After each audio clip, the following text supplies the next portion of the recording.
Welcome to the Yes to Life show, where my brother and I share delicious and healthy vegan fitness recipes. And today we're making a low sugar, no oil banana bread recipe high in protein. So let's get started. So this recipe is really simple. All you need is, as the name already suggests, bananas, applesauce, soy milk. Those are the wet ingredients. You're going to combine these first. Then you mix in the dry ingredients. Today we have a gluten-free flour. We have the vegan protein powder from Nutri+. That's our protein powder of choice, and we've been using it for 2 years now, combined with cacao nibs, flax seeds, walnuts. Just throw it all in there and combine it. As a little side note, in this video I'm going to mix everything with hand using a fork. But if you have a food processor, that's probably way nicer and easier to go. The last step is you just transfer it to a baking tin lined with baking parchment, pop it into the oven for like 50 to 60 minutes, and there you go. So let's get started. So first I'm going to take the bananas. I have 4 bananas right here. The riper the better, because then they're sweeter and they are mushier. You're going to add them to your mixing bowl. And you leave 1 banana aside. That's the one that we use later to decorate our banana bread. So just start pressing it all together until you have like a consistent banana mesh. As I said, using a fork, this takes a little longer, but if you do it with a food processor, that's very quick. Using bananas actually has 2 benefits. First of all, it has this nice natural sweetness coming only from the bananas. And second, the bananas also help everything later bind together and also hold more moisture after the baking.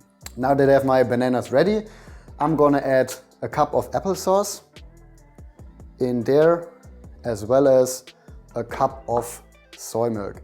You could use oat milk as well, but since we want to have it high protein and less in sugar, then we're gonna use soy milk instead. Combine everything well. We're using vanilla flavored protein powder later, so you actually don't need to add vanilla extract, but if you have a different type of protein powder or unflavored protein powder, you might want to add like a teaspoon of vanilla extract. Very nice. And now we add the rest of the ingredients. So for flavor, we're going to add some cinnamon. You need baking powder that will later help the dough to rise when it's in the oven. Some salt that brings out the flavors.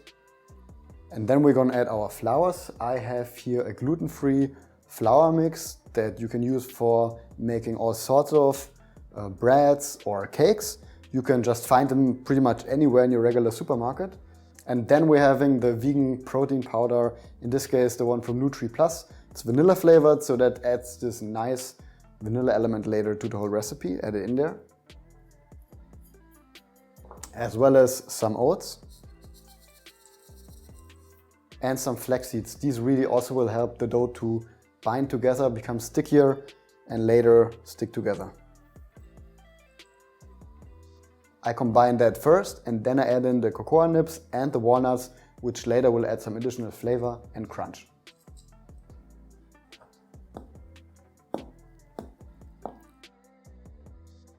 Now I've mixed everything, I'm going to add in the cacao nibs. And you can take a couple of walnuts, also break them into smaller bits and add them in there. If you really want to go low fat, skip the walnuts, they're sort of optional.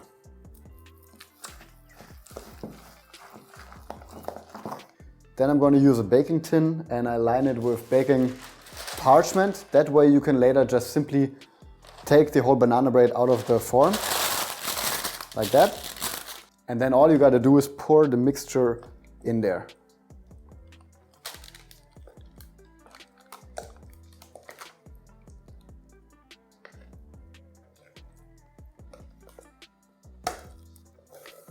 Now just spread it out evenly, and then we're going to add the banana on top. And now I'm going to take a knife, and the last banana that I have, I cut it into 2 long halves. If you're doing this, don't use a sharp knife because you might cut yourself. And then you have these 2 halves, and you just press them in there in any way that you like, just so it looks nicer later. Ready. I have preheated the oven to 180 degrees Celsius, which is 350 degrees Fahrenheit. I'm going to pop it in the oven for 50 to 60 minutes until you see that it turns nicely brown. And you can take the test by putting a knife inside or something else. And if the dough still sticks, it might need a couple more minutes. If no dough is sticking there, then you're ready to go. And then you can just slice it, eat it as a snack, eat it for breakfast, eat it after you work out, whatever you want. It's a very simple, low sugar, low fat banana bread recipe that's even high in protein. If you like this recipe, please leave a like and a comment down below. Subscribe to the channel for more videos like this in the future. Thanks for watching as always, and hope to see you next time.